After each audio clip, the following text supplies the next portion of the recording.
All right, welcome back to Cyber Unfiltered, where Bob and I actually had to fly last week, and we didn't die in plane crashes, so it's been a good week. Yeah, and I Bob made it home in the same week. Yeah, we didn't get too delayed. We actually you had to go through de-icing, didn't you? Yeah, I did have to go through de-icing. Yeah, it was 75 the one day, and next day we had an inch of snow. Yeah, I wasn't paying attention. I think we might have went through de-icing. I don't know, because I left before you technically. Well, and while Bob was mid-flight is when there was a United flight diverted to Pittsburgh for a beeping sound. So I was like, Bob, what'd you do? I didn't hear My that. first thought was, Bob, what'd you do? Did you see the two Southwest airplanes in Nashville? I didn't see that one. Yeah, air traffic control told one to go to basically go east, and it was going directly in the path of one taking off. They ended up diverting because all the electronics went off. They only missed each other by 500 feet. It's a little close. In the air? Yeah, so they're investigating that because the one was landing but had to come around from the north and come back south, and the other was taking off going north, and yeah, it was northeast, and it was yikes. They took advanced maneuvers, so the air traffic controller kind of messed up and told them to go right in their way. So now that we've just totally ruined people's ability to fly, also Europe's almost out of jet fuel, so have fun with that one. Moving on. Well, actually, I saw the air traffic control people are looking for gamers now to get new careers. I'll tell you what, the person I want directing my airplane is somebody who played Call of Duty or Microsoft Flight Simulator. Let's go. Because they're quick. They're quick on the trigger. I'm assuming they're going to train them properly. Let's hope. Yeah, but all the gamers are used to hitting the button and getting a new life. Oh, jeez. Respawn. All right. Now that we've get ourselves canceled here, let's talk about Power School. Power School had an interesting breach last year. They exposed like 62 million kids' social security numbers. I had to finish that. If I left that with the first part, that was going to go way wrong. But they also had teachers' social security numbers stolen. They're used at what was it? Something like 80% of schools or something in the United States. It was a lot of schools. It was crazy. Yeah. Mm-hmm. Well, they got with ransomware. It was $2.85 million ransom. They paid it. And then there was a second wave of extortion. There's been a few lawsuits filed out of this. Specifically, Texas has sued. Somebody in Ontario, I think Ontario or Canada, has sued as well. But here's the interesting part. It was a 19-year-old kid. I'm sorry, adult. Right? He's going to jail. He said he admitted that he was happy that he was arrested. Matthew Lane is his name, and he was loosely. So everybody was reporting that it was Shiny Hunters that did it, but the group's leadership said that the guy was loosely affiliated with them. So he was easier to name. It was a single guy. Yep. What did you hear? Are you going down to how they found him? We can kind of get into that, but that wasn't the point of this. Okay. Maybe we'll get to that, but I think the first thing is as we go back and remind ourselves of what happened here, their support portal got hacked, and they had no multi-factor authentication on an admin account that was able to just log in. That's what led to all this. That's bad. In case you're wondering, that's bad. How do we rebrand MFA to something that people care about? That should be the question of the year. Save your ass. SYA. CYA. Yeah. So let's talk about this from a business perspective, right? This was not sophisticated attack initially. It was just stolen credentials in an unprotected portal. It'd be like leaving your key under your mat and somebody goes underneath your mat and just unlocks your door and walks in and steals your shit. Mm-hmm. That's effectively what it's like. So how can we get business people to care about something like this? Well, I think in some cases we get some of the business. We can get definitely getting the business people to care. We also need to get the IT guys to care, because like I just did an assessment with a firm. We went back and forth, and went through a security questionnaire. We had an in-depth discussion about how they had MFA enabled. And when we looked when we looked at the evidence, guess whose account didn't have MFA on it? The admins. That guy. The admin didn't have MFA on it. So Yeah. So I actually short circuited my assessment, and I called my contact up at the company, and I said, I think my tool might have missed a control. Is there, how is MFA enabled on this admin account? Help me understand it. And it came back that we knew they didn't have it on, and well, I didn't think I needed it because I only use this account. I'm the only one using this account. Oh, that was the message.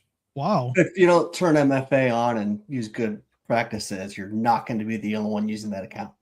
I leave valuables in my car and I don't lock it because nobody's going to open the door.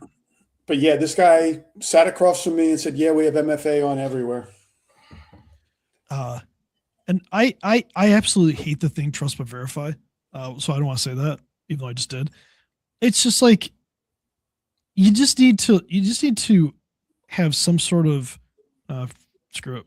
You have to verify the things you're doing, right? So you have to audit it. You have to have assurances that things are being done properly. Inspect what you expect. Yeah, exactly. I like that one better. Inspect what let's say with that one. Let's leave the other one out. And they didn't do that, right? And in your example, they didn't do that either. And we see it all the time. But for Power School to pay $2.85 million, and it was 9.5 million teachers and 62.5 million students. Social security numbers, medical alerts, special education status, disciplinary records, which I think is funny. That part, I don't know how that's really a bad thing. Anyway, and parent contact details. So it was the largest breach of children's data in U.S. history. Yeah, all because they didn't do it. The other thing with that one that a lot of people missed was it was both current and former students, because the former students were still in the database, and people were like, oh, well, we just notified our students. Well, you didn't notify every student you've had for the past 10 years. Yeah. And so Matthew Lane, which he was a student at Assumption University, which, by the way, is the greatest name of university I've ever heard of, Assumption University. Yeah. He pleaded guilty to cyber extortion. He was sentenced to 4 years in federal prison. He has to pay $14.1 million in restitution and a $25,000 fine. Will he be able to pay that restitution when he gets out? It depends. Is he going to be allowed to be a white hat hacker, which is probably what he'll probably have to be? He'll probably have to work for a 3-letter agency, and they will just take his money until he pays it back. Obviously, he'll be able to live. Yeah, but a government employee rates, that'll be a lifetime.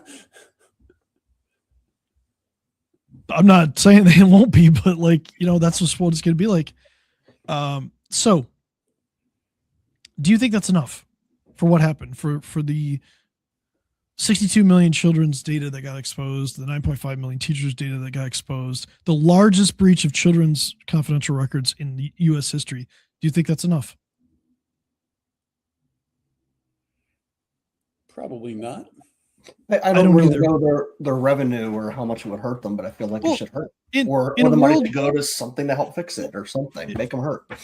So, but let's hold on for a second. So yeah, he got the data. What did he do with it? Where did the data end up? Was that data out there? That might be why it's mitigating some of it, but I don't know. True. So we go down to this. There's two plaintiffs here, right? There's the guy who did it, and there's Power School for being negligent. Okay. I don't think the guy got enough. I think in a country that we have mandatory minimums for drug sentences, which are absolutely insane, we lack holding people accountable for other things. Mm-hmm. Now, do I think that he should be put in jail for the rest of his life? No, he's a stupid 19-year-old man. Still old enough to know better, though. Right. But this is the largest breach of children's data in history, and it's 4 years. Really? And a $25,000 fine and $14.1 million of restitution? I mean, that's nothing. So now, if you're one of the parents, or your teacher, or you had your information stolen, here's where the lawsuits come in. This is where the legal avalanche comes in. Texas AG is suing them for failure to implement basic security controls like MFA and proper encryption. Despite marketing its products as meeting the highest security standards. Well, that may be true, but the support portal, I guess, wasn't included in that. Navant's privacy settlement, there was a $17.25 million settlement separate from the breach.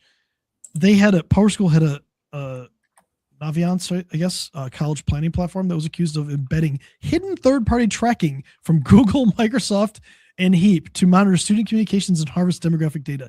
This isn't part of the breach. This is just the same company. The class action lawsuit alleged that they had unlawful wiretapping and eavesdropping. PowerSchool seems like a really good company there. On top of that, the Canada's Ontario Privacy Commissioner released a report finding the institutions failed to maintain reasonable security measures, international regulatory exposure on top of everything else. So PowerSchool is two things. It looks like they were spying on people on one platform, and they just didn't have good security posture in another that led to the largest breach of children's data in history. I feel like both of those are pretty significant issues. Oh, we're not done yet. Oh, this gets better. But wait, there's more. So what do you think? What do you guys think about these three angles? They have a failure to secure, a failure to respect privacy, and they failed to meet international standards. If you're a vendor with client data, should this tell you about your own exposure?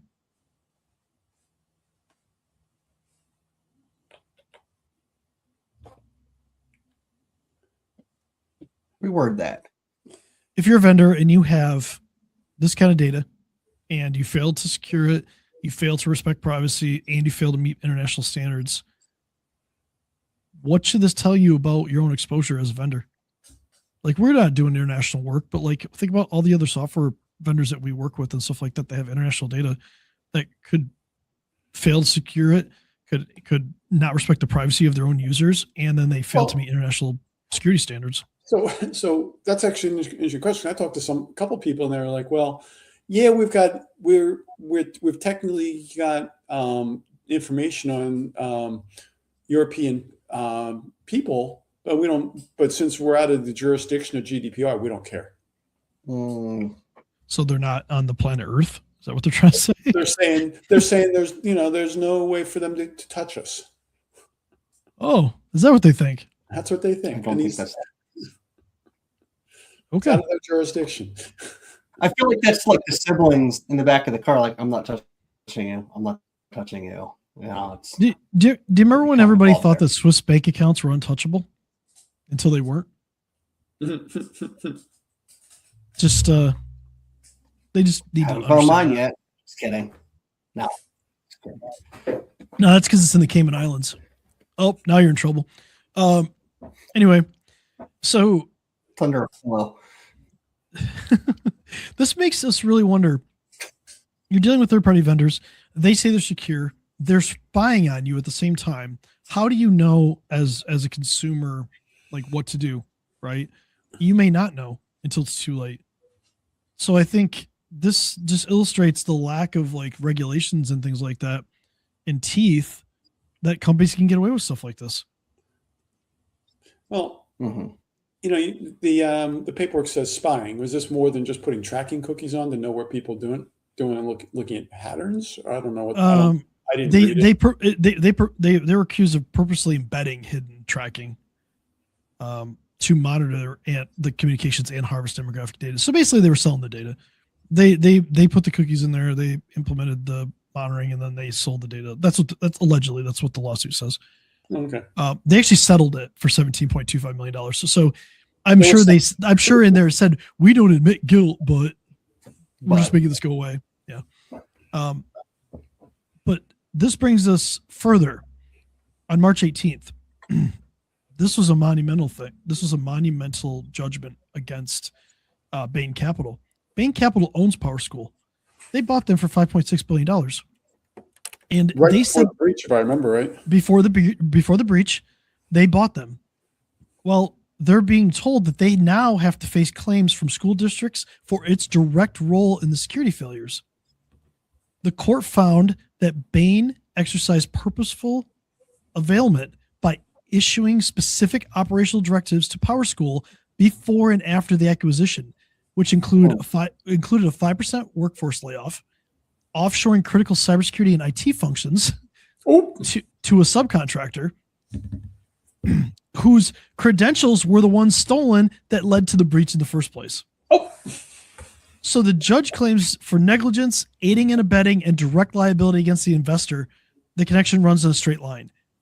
Mm-hmm. This goes to show you, if you freaking buy a company and you tell them to do stuff, you open yourself up to liability. And I'm here for this. I'm absolutely here for this. I hope they get dumpstered on this, because I'm sick of everybody trying to put the veil of corporate liability and separating this and say, well, I didn't do anything. Yeah, well, not my problem. Yeah, but we told them to do all this, and we forced them to do all this because we wanted to save a little bit of money, and now this is where they're going. So if you're a PE-backed firm, if you're a VC, whatever, and you walk into a company and you tell them that they need to cut things, they need to change things, guess what? You could be held liable in a breach. Mm-hmm. And now this is new. Maybe this will be thrown out by a higher court. I don't know, but I'm here for this, because we need to start holding people accountable, holding firms accountable, companies accountable for what they do with the data. Because you don't undo this. There's no undo button. Go back to your video game reference. You don't get another life here. Yep. It's out there. Respawn. Yeah. Yeah. There's no up, down, down, left, right. A, B. But I'm right about that Contra. That was my favorite one. Yeah, that's a little Contra joke.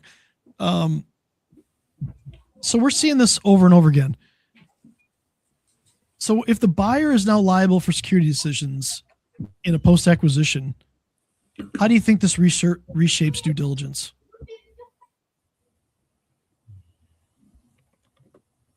Bob, what do you think? I feel like it needs to be part of it. I mean, that's that they're assuming that they're making changes to an environment before they even understand it, and they're just sending it out there and saying, "Hey, you got to cut 5% to make this a better deal," and so the books are better. That's crazy. Yeah, but I mean, the assessment and like the logging of it needs to be part of it, especially if there's government oversight on acquisitions and mergers and things like that. If this isn't part of it, this is obviously a problem. Like, what's interesting here to me is they had them do this before the purchase was final, and they made changes after the purchase was final, and then they tried to claim that they should be that should be dismissed. Judge didn't have any of that. They were managing it. Yeah, they were directly impacting that. Mm-hmm. Sure. So that's a new change. So now we have a situation where we had a ruling last year that if information on the dark web gets exposed, that is open for class action lawsuit, which was something new because it's considered public information at that point. Now we have a PE-backed firm being sued, and now the private equity is now hopefully being held liable for forcing changes. So the courts are trying to force this. Where are the lawmakers in this? Where are the laws to help protect us? Because the courts are now having to navigate this without people in Washington making laws. They're trying to adapt all the existing laws, which don't necessarily apply. Exactly. So at some point we need regulation. We need laws to help protect our data, and we'll see how that comes about. But we have one more thing to cover today. Nah, we're not out of time. We got time. There's been a big uptick in phishing emails. Yes. AI helps. AI has been a problem. Things like that. Microsoft has a feature called Direct Send. It was initially designed to be used for like printers, multifunction devices to send email.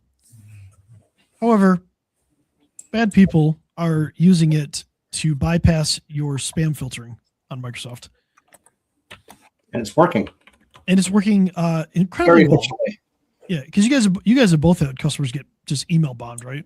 Yep. Like Absolutely. we're suffering from that right now. Yeah, too. and the customers that we have fully managed that we onboarded that have everything set up and some extra filtering, they've been okay. The ones we've recently taken over, where it's just kind of the default Microsoft config and Yep. DMARC and DKIM might not be in place. Starting Saturday, they just started getting absolutely obliterated by spoofed emails. So even with the DMARC DKIM thing, if somebody sends direct send, a lot of times it can bypass that. And you can have rules where you can make it maybe get quarantined, but it's like a legacy setting. And if you're using something like an email gateway that sits in front of Microsoft, it just bypasses it. Mm-hmm.